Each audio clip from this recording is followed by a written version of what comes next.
Hello everyone, जीत Kaur TV YouTube देखने वालों को मैं बहुत बहुत स्वागत करती हूँ। मैं होप करती हूँ कि आप सभी लोग बिल्कुल ठीक ठाक से होंगे और मैं ये कामना करती हूँ कि आपका आने वाला साल बहुत ही खुशमय हो, आपकी ज़िंदगी में खुशियाँ, तंदुरुस्तियाँ और कामयाबियाँ लेके आए। तो आज जो मैं ये वीडियो बना रही हूँ, बहुत ही दिनों से मैं ये वीडियो बनाना ज़रूर चाहती थी, पर जब ये बात मुझे पता चली कि yes I should make a video on this also as YouTube diary, तो मैं ये वीडियो रिकॉर्ड कर रही हूँ। वीडियो का टॉपिक है लिव इन रिलेशनशिप, जो कि आजकल हम देख रहे हैं। वीडियो हिंदी में है and Hindi, Urdu and Punjabi audience के लिए बना रही हूँ, क्योंकि मैं वो सब कुछ रिकॉर्ड करना चाहती हूँ जो जिस जिस बात पे मैं बात करना चाहती हूँ। एंड दूसरे एक बात है कि बहुत सारे लोग ये पूछ रहे हैं कि मैं फेस पेज पे भी अवेलेबल नहीं हूँ एंड मैं यूट्यूब पे एंड अदर किसी पे भी मैं अवेलेबल नहीं हूँ सोशल साइट्स में आजकल। तो मुझे ऐसा फील हुआ कि अगर आपके बात करने से या तो कोई फ़र्क पड़ता है, तो जिनको फ़र्क पड़ता है 2.5 lakh people are more than enough. तो अब जब मैं ये फील करती हूँ कि बात किससे करें, मैसेज किसको दें, सुधार किसका करें, क्योंकि तकलीफ़ इतनी ज़्यादा होती है कि जब धोखाधड़ी को रोकने की हम कोशिश करते हैं और हमें ये एहसास होता है कि धोखा इतना धँस चुका है कि कॉन्ट्रैक्ट टाइप की मैरिजेस, गुरु ग्रंथ साहब के फेरे लेके, जिसको जो हमारा बिलीफ है, एक सिस्टम है जिसके दम पे हम जीते हैं, लड़ते हैं और एक दूसरे को मार तक देते हैं। एंड जो हमारा लाइफ पाथ है गुरु ग्रंथ साहिब जी। एंड दूसरी बात है कि लॉ जिससे जिससे जिसकी व्यवस्था से दुनिया चलती है, जो बहुत ज़रूरी है फॉलो करना, जिसको फॉलो करके ही हम पीसफुल लाइफ जी सकते हैं। जब लोग उसका ही पालन नहीं करेंगे, जब गुरु को धोखा दे सकते हैं, कानून को धोखा दे सकते हैं, तो ऐसे लोगों के साथ अगर कुछ गलत हो रहा है, धोखाधड़ी हो सकती है, तो वो होना बनता है, वो उनको भी होना ही चाहिए। क्योंकि अब जब किसी चीज़ की बुनियाद झूठ पे रख रहे हैं हम, तो उसका धोखा ही होगा। इस पे भी मैं एक अलग वीडियो ज़रूर बनाऊंगी, क्योंकि ये भी मेरे दिल की बात है, मैं ज़रूर अपने डायरी में शेयर करना चाहूँगी, तो उसके लिए अलग वीडियो है। पर आज का जो टॉपिक है लिव इन रिलेशनशिप, आजकल बहुत ही ज़्यादा हर साइड में जहाँ पे भी देखो एक बहुत ही हॉट टॉपिक है। लड़कियों को जो लिव इन रिलेशनशिप में है या एक्स्ट्रा मैरिटल अफेयर्स है जिनके, या फिर डिवोर्स या मैरिड लोगों के अनमैरिड लोगों के साथ जो फिज़िकल रिलेशंस हैं, एंड जब उन्हें उनका पार्टनर मिल जाता है तो वहाँ पे भी जो है वो जो अपने पार्टनर को ख़त्म कर देते हैं। एंड अभी ये जो बीच में दो चार केसेस बहुत ही ज़्यादा हाईलाइटेड हुए हैं, मैं उनका नाम नहीं लेना चाहती, जो आप सब लोग जानते हैं।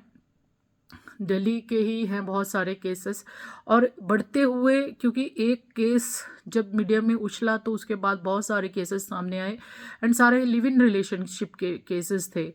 तो एक बात समझ में आती है कि एक चीज़ तो है, जब गवर्नमेंट ने लिव इन की मान्यता दे दी तो शायद उससे भी पहले से ही ये चल रहे हैं सोसाइटी में, पर अब जब मान्यता मिल गई तो एक राइट मिल गया एक साथ रहने का। क्योंकि ये एक ज़रूरत भी बन गई, समझो कि जब लड़के लड़कियां अपने घरों से, अपने गांव से दूर कंपनीज़ में काम करने जाते हैं, बड़े टाउन्स में, बड़े सिटीज़ में, मेट्रोपॉलिटन सिटीज़ में, तो वहाँ पे यही होता है कि शेयरिंग बेस पे रहना शुरू कर देते हैं। या आजकल सोशल साइट्स जहाँ पे बहुत इजीली अवेलेबिलिटी है, डेटिंग साइट्स पे बहुत ज़्यादा अवेलेबिलिटी है लोगों की डेटिंग के लिए, वो डेटिंग साइट्स इतना ज़्यादा पैसा कमा रहे हैं एंड उसकी वजह से इतना ज़्यादा नुकसान हो रहा है कि वहाँ पे रियल आइडेंटिटी होती नहीं है आपकी। एक आइडेंटिटी क्रिएट की जाती है जो कि फ़ोन नंबर से या फिर आपके किसी और चीज़ से, या तो उनकी पहचान होती है या नहीं होती, I don't know, because I am not on and in my family also there is nobody on that sites, तो उसका मुझे इतना पता नहीं है। बट एक चीज़ तो क्लियर है कि उनकी जो आइडेंटिटी है वो रिवील नहीं की जाती या फिर ली नहीं जाती। अगर ली जाती है तो बहुत जल्दी पकड़े जाने चाहिए वो लोग जो होते हैं, क्योंकि हम अगर कुछ बात भी करते हैं तो गूगल एक्टिव होते हैं, तो हमको वही ऐड, वही चीज़ें दिखाई देती हैं गूगल में सर्चिंग इंजन पे। तो जब ऐसे बहुत सारे केसेस होते हैं तो वहाँ पे भी गूगल के सर्च इंजन है, वहाँ पे भी वो पता होना चाहिए कि कौन से लोग बहुत ज़्यादा कनेक्शंस में हैं। ये बात नहीं है कि ये गूगल को पता नहीं होगा एंड पता नहीं चल सकता किससे किसका कनेक्शन हो रहा है, क्या हो रहा है। It is very advance system. तो बात यहाँ पे है कि जब पैसे की ज़रूरत बढ़ी, जब लड़की भी पढ़ने लिखने लगी एंड जॉब करने के लिए घर से बाहर निकली, तो शेयरिंग बेस पे पहले तो क्या होता था, बहुत सारी लड़कियां एक साथ शेयर करती थी और लड़के लड़के शेयर करते थे। फिर बीच में ये दोनों मिलके शेयरिंग करना शुरू हो गए एंड उसी में फिर ये जो है फिजिकल रिलेशन बनने शुरू हो गए। एंड आजकल डेटिंग साइट्स पे या फिर फेसबुक पे, इंस्टाग्राम पे बहुत सारे जान पहचान हो रही हैं। तो उस वजह से भी बच्चे जो है साथ में मिल रहे हैं।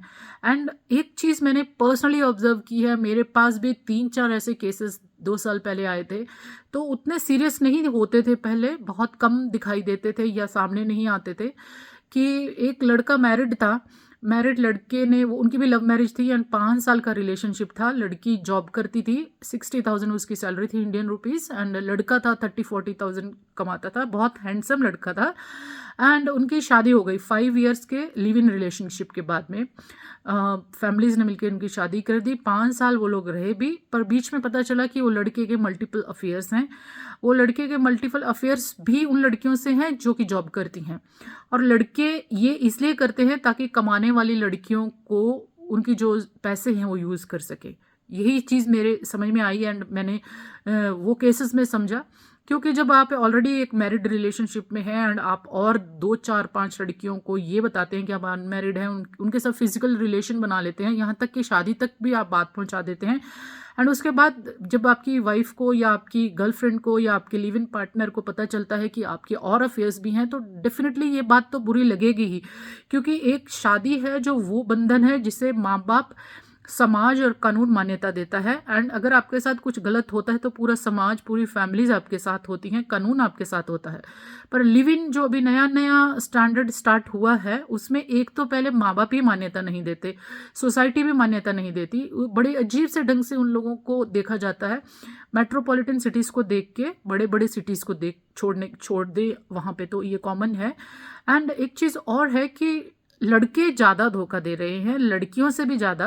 एंड जो लड़की काम करती है, जो लड़की ये भी सोच लो कि मैं ये नहीं कहती कि रिलीजन बेस पे उसको लेके आऊँ मैं, क्योंकि मैं उस पर विश्वास नहीं करती। सेम रिलीजन के होने के बावजूद भी ये चीज़ें होती हैं। ये चीज़ें मैंने ऑब्जर्व की हैं, मैंने खुद देखी हैं, पर्सनली फेस की हैं, काउंसलिंग की है उनकी एंड उनके डिवोर्स भी हुए हैं। तो ये चीज़ें, धर्म को मैं बीच में नहीं लाऊंगी क्योंकि धर्म के हिसाब से नहीं हो रहा, ये हो ही रहा है क्योंकि लड़के जो हैं वो कुछ करना नहीं चाहते। मैं सभी लड़कों की बात नहीं कर रही, ज़्यादातर ये जो लिव इन में रह रहे हैं जो लड़के, वो उनकी बात कर रही हूँ, जो कि 25-26 साल तक के लड़के हैं जिनको ये आदत पड़ गई है कि हमको कम सैलरी मिल रही है। क्योंकि डेफिनेटली लड़के और लड़कियों की सैलरीज भी सेम है आजकल, तो उनको ऐसा लगता है कि एक शॉर्टकट है। और दूसरा चस्का भी है, एडिक्शन भी, कि हमको और ज़्यादा एबिलिटी है, ये लड़की तो जॉब करेगी, वहाँ जाएगी। दोनों के जॉब आवर्स भी अलग अलग हो सकते हैं। एंड लड़के टेक्नोलॉजी में बहुत ज़्यादा एडवांस है लड़कियों से, तो वो मैनेज भी कर लेते हैं 4-5 अफेयर। पर चाहे 1 हो, चाहे 2 हो, चाहे कुछ भी हो, ये चीज़ सामने तो आनी ही है एक दिन। तो जब सामने आने लगती है तो दूसरा पार्टनर जो है, जो चीटिंग जो विक्टिम है, तो वो नेचुरली तो दबाव डालेगा ही, क्योंकि इनके साथ तो ना माँ बाप है, ना सोसाइटी है, ना कानून है। कानून पे जब तक आप जाके कंप्लेंट नहीं करेंगे, लिखवाएंगे नहीं FIR, तो आपकी मदद होगी नहीं ऐसे वर्बली बोलने से या कुछ करने से। तो आपको कानून का साथ तो हमेशा ही मिलेगा। कि इसमें क्या होता है, आपको बहुत स्ट्रॉन्ग डिसीजन लेना पड़ता है, इसमें आपकी जिम्मेदारी पूरी होती है, आपके साथ फैमिली एंड सोसाइटी नहीं होती। बट कानून आपके साथ तब भी होता है। आप आंखें बंद करके इमोशनली एक टॉक्सिक रिलेशनशिप में मत रहिए, जो आपको दर्द दे रहा है, तकलीफ दे रहा है, आपको पोक कर रहा है हर टाइम, आपको चीट कर रहा है हर टाइम। तो उस जगह पे आपका रहना ज़रूरी नहीं है, ये बात आपको समझ लेनी चाहिए। चाहे आपके माँ बाप ने आपको छोड़ दिया या आपने अपने माँ बाप को छोड़ दिया, पर आप अपने आप को छोड़िए मत। आप वहाँ पे अपने आप को पकड़ के रखिए। आप, ये बात भी है कि पैंडमिक में 2-3 साल काम नहीं थे एंड अभी भी उसकी वजह से बहुत कम जॉब्स अवेलेबल हैं पूरी दुनिया में। एंड दुनिया रिसेशन की तरफ बढ़ रही है, बहुत कुछ ऐसा हो रहा है वेस्टर्न कंट्रीज़ में। तो भारत में ये अभी नज़र नहीं आया, बट बट उसका इफेक्ट तो दिखेगा धीरे धीरे। बट क्योंकि करेंसी नहीं छापी गई, लोगों को फाइनेंशियल एड नहीं दिया गया, तो भारत अभी स्टेबल है। तो यहाँ पे जॉब अपॉर्चुनिटीज़ अभी बढ़ने वाली हैं, कम नहीं होंगी। पर बीच में जो हुआ है 2-2.5 साल, उससे बहुत इफेक्ट हुआ है, बहुत बेरोजगार हुए हैं यूथ एंड घर पे ही थे। तो ये क्राइम सीन्स भी तभी बढ़े हैं। तो मेरा यहाँ पे कहने का मतलब यह है कि मान लिया एक चीज़ नहीं आई है हमारी कंट्री में, लिव इन रिलेशनशिप, तो मैं लड़कियों को फेवर करती हूँ, तो मैं लड़कियों को ये बात ज़रूर समझाना चाहती हूँ कि आप इमोशनल हैं, उसके साथ आप डेयरिंग भी हैं। जब आप अपने पैदा करने वाले माँ बाप को, अपने बहन भाइयों को एक बंदे के लिए छोड़ सकती हैं, तो आपका हक बनता है कि जब आपको यहाँ पे परेशानी हो रही है, जो बंदा आपकी ज़िंदगी में बहुत बाद में आया, तो अपने इमोशंस को पीछे रख के आप किसी चीज़ के विक्टिम मत बनिए, आप उन्हें भी छोड़ सकती हैं। अपनी ज़िंदगी को दाव पे मत लगाएं, क्योंकि थोड़े दिन का स्लो डाउन होता है, ब्रेक डाउन होता है, उसके बाद ज़िंदगी स्मूथ चलती है। एंड अगर आपको ऐसा कुछ भी फील होता है, तो आप अपने साइकोलॉजिस्ट से ही आप मिलिए, या अपने डॉक्टर से मिलिए, या अपने फ्रेंड से बातें कीजिए, क्योंकि फ्रेंड्स से बातें करना इस टाइम पे बहुत हेल्पफुल होता है, क्योंकि दोस्त आपकी मदद करते हैं, क्योंकि आप फैमिली से दूर होते हैं, कानून के पास जाने से आपको डर लगता है। तो अगर ऐसा कुछ भी होता भी है, अगर आपकी फीलिंग ऐसी है, अगर कोई बंदा ऐसी किसी चीज़ में फंस गया है, तो आप मुझे मैसेज कर सकते हैं मेरे यूट्यूब के नीचे। मैं आपको वीडियो बना के ही काउंसिल कर सकती हूँ, क्योंकि अभी मैं किसी भी सोशल नेटवर्क साइट्स में अवेलेबल नहीं हूँ, ना फ़ोन पे हूँ, due to my personal priorities. तो प्लीज़ आप अपने साथ अन्याय मत कीजिए। अगर आपको लगता है कि आपका पार्टनर आपको लगातार चीटिंग कर रहा है, आपकी टॉक्सिक रिलेशनशिप है, आपकी मारपीट हो रही है, अब्यूज़ हो रहे हैं, एंड सबसे ख़राब बात यह है कि लड़कियां दोनों ही, जो यूथ है वो ड्रग्स में जा रहे हैं एंड शराब पी के मारपीट करते हैं, अब्यूज़ करते हैं, तो वो जो लिव इन रिलेशनशिप है वो शादी जैसा नहीं दिखता है अभी भी, क्योंकि उसमें बहुत ज़्यादा ओपन माइंडेड हिसाब से किया जाता है एक दूसरे को अब्यूज़ एंड मारपीट, क्योंकि उसमें कोई फैमिली एंड सोसाइटी इन्वॉल्व नहीं है।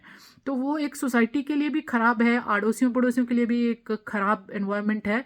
तो हम लोगों को ऐसा अवेयरनेस करना चाहिए, हमें अपने अंदर ऐसी अवेयरनेस लानी चाहिए कि हम खुश रहेंगे उसी के साथ जो हमें खुश रख सकेगा। अगर आपका कोई भी रिलेशन है, चाहे वो मैरिड रिलेशनशिप है या लिव इन रिलेशनशिप है, अगर वो टॉक्सिक है, अगर वो अब्यूजिव है, अगर आप उसमें ग्रोथ नहीं कर रहे हैं, आपको मारपीट हो रही है, आप दुखी हैं उस रिलेशनशिप में, तो आप उसे छोड़ सकते हैं। तो ये पूरा है तो मैरिज के जैसा ही, बट रिस्पॉन्सिबिलिटी कोई नहीं लेता है उस पर आपकी। तो लिव इन रिलेशनशिप की बात यहाँ पे पूरे कानून को समझा नहीं गया, क्योंकि लिव इन रिलेशनशिप पे भी आप अगर एक साथ रहते हैं तो आप पति पत्नी के बराबर ही होते हैं, आपको सेम राइट होते हैं। तो अगर आप उसको फॉलो नहीं कर पा रहे, अगर आपके साथ नहीं होता, तो आप छोड़ दीजिए उस रिश्ते को, मूव ऑन कर जाइए। बट इस नौबत मत आइए, क्योंकि गवर्नमेंट को एंड पुलिस को और बहुत सारे काम भी हैं देश को संभालने के लिए, चलाने के लिए। ये अननेसेसरी ग्रोथ हो रही है क्राइम रेट में, जो कि आने वाली नई जनरेशन्स को बहुत डिस्टर्ब कर रही है, एंड डेफिनेटली पेरेंट्स को भी बहुत डिस्टर्ब कर रही है। हर वो पेरेंट्स जिनके बच्चे लिव इन में हैं, वो बहुत दुखी हैं, परेशान हैं इस हिसाब से, क्योंकि देखा नहीं है उन्होंने ये सब कुछ, और अभी नया नया देख रहे हैं, और जो क्राइम सीन्स अभी सामने आ रहे हैं उस हिसाब से पेरेंट्स और ज़्यादा डर चुके हैं। तो ये बात आपको ध्यान में रखनी पड़ेगी कि अगर आपको लिव इन में रहना है तो you have to be daring. जो लोग अपने माँ बाप को, पैदा करने वालों को, बड़ा करने वालों को एक बंदे के लिए छोड़ सकते हैं, तो उस बंदे को भी अपनी ज़िंदगी के लिए, अपनी खुशियों के लिए छोड़ने का राइट है। आप विक्टिम टाइप की मेंटालिटी रख के मत जिए। आपकी ज़िंदगी है और एक ही बार आती है, दोबारा कोई ज़िंदगी नहीं होती है, कोई जन्म नहीं होता है। आप इसी को अपने हिसाब से खुशी से एंड जॉयफुल लाइफ जिए, क्योंकि भगवान ने आपका जन्म दिया है, तो आप अनस्टेबल हो खुद अपनी ज़िंदगी के। मत रहिए ऐसे रिलेशनशिप में, मत कीजिए उसको, क्योंकि मैंने बहुत सालों से, तकरीबन 7-8 साल से ये हो रहा है कि लिव इन में जो है लड़कियों की डेथ हो रही है, बहुत ज़्यादा ऐसे ही सीन्स हो रहे हैं। तो मुझे दर्द है। तो मैं ये बात कहना चाहती हूँ कि आप रहना चाहते हैं, आपके लाइफ है, आपका डिसीज़न है, गवर्नमेंट का बाय लॉ आपको इजाज़त है रहने की, तो आप रहिए, पर विक्टिम मेंटालिटी लेके नहीं। डेयरिंग से जो आप डिसीजन लेते हैं उस रिलेशनशिप पे डेयरिंग में रहिए, क्योंकि आप अपने, जब आप किसी बंदे के साथ एक फिजिकल रिलेशन में रहते हैं तो आपकी बॉडी का डेफिनेटली लॉस होता है, आपकी एनर्जी का डेफिनेटली लॉस होता है, आपकी एज के साथ आपका ग्रोथ होता है, आपको वो चीज़ वापस नहीं मिलती जो टाइम बीत जाता है। तो आप अपनी ध्यान रखिए, अपने करियर का ध्यान रखिए, हो सके तो इस चीज़ से बचिए। Thank you so very much for watching. I hope कि जिन लोगों ने ये वीडियो बनाने के लिए डिमांड की थी, शायद वो लोगों को बहुत खुशी होगी। एंड हाँ, मैं उस टॉपिक पे भी वीडियो बनाऊंगी जो इमिग्रेशन फ्रॉड पे, जो कॉन्ट्रैक्ट टाइप के मैरिजेस हैं, उनके क्या रिजल्ट्स हो रहे हैं। कुछ लोगों की वो भी डिमांड है, तो मैं उस पर भी ज़रूर वीडियो बना दूंगी जैसे ही मुझे टाइम मिलेगा। Hopefully I should get the time, I should get the interest to make create video. Thank you so very much for watching Jeet Kaur TV. I wish you a very happy, healthy and joyous year 2023.